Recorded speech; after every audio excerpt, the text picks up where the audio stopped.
Hi food lovers, welcome back to my channel. We'll be making bread today. So first thing, you're going to get your bowl, and to that you're going to add some warm milk and some yeast. You're going to then add in one egg. I don't know why I threw the egg like that. Then you're going to go ahead and add in your butter and your sugar. Then you're going to add in your flour. I decided to just dump in everything and then mix it all together and leave it to knead. But you can do it in batches, like mixing the wet ingredients first and then add the dry ones. Everything will still be mixed together, honestly.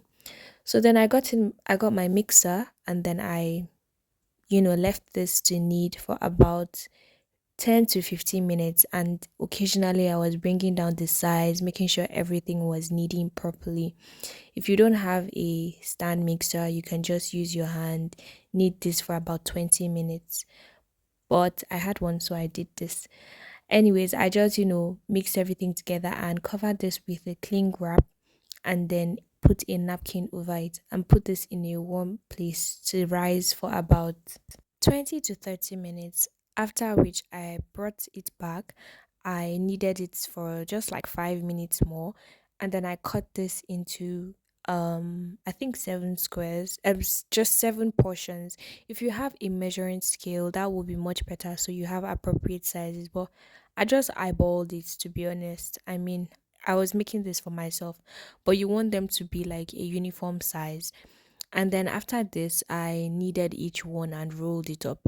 And then I placed this in my lined baking pan.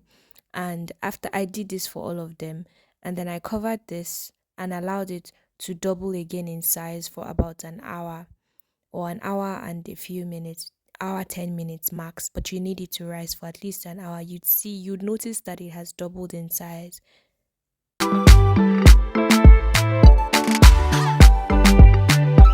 And we're back after an hour. Just look at how luscious it's looking.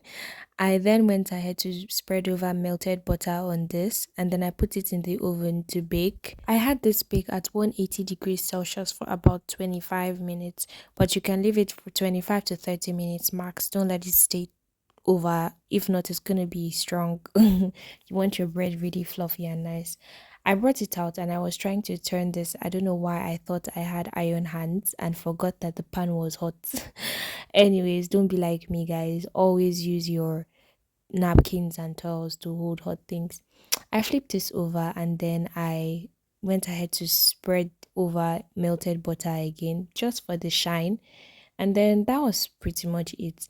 I had mine with fried egg and chilled malt. As in, if you're Nigerian, you know that is pure bliss, guys. And this fried egg was no joke. Oh. I would have loved to share the recipe, but I don't have one. But it was an amazing one. I put in all the veggies and all of that. And then I had my malt. I really hope you liked watching this video. Please like and subscribe for more videos. Bye.